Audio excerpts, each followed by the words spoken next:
Already existing JIT थी जो कि एक इलेक्टेड हुकूमत ने बनाई थी, वहाँ से फेडरल गवर्नमेंट ने एक JIT बनाई, उसके ख़िलाफ़ हमने आपको पता पिटिशन दायर की थी कोर्ट के अंदर।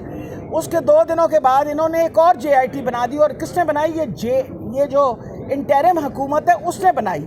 और ये किन पे मुश्तमिल थी? इसके अंदर यही 4 बंदे, खुर्रम शाह, नसीबुल्लाह, इहसानुल्लाह, तारिक महबूब, जिनके खिलाफ पीडा एक्ट का ऑलरेडी प्रोसिक्यूटर जनरल ने कहा था कि इन पे पीडा एक्ट लगना चाहिए for misconduct and breach of trust, उन्हीं 4 बंदों को उस JIT में लगा दिया गया।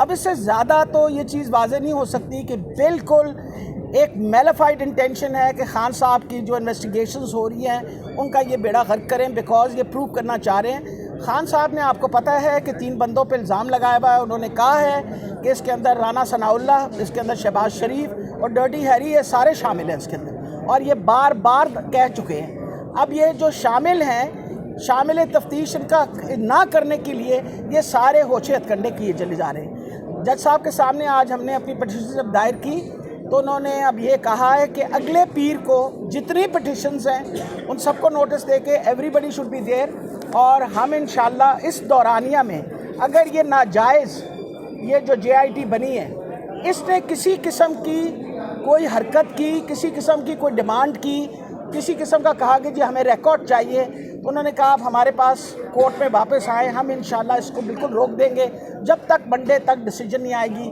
दे are not permitted to do any sort of movement. ये सारी चीज़ आपके सामने बार बार हम इसलिए रख रहे हैं कि इस वक्त ये जो हुकूमत बैठी हुई है, इम्पोर्टेड हुकूमत, इसकी नीयत ही ख़राब है।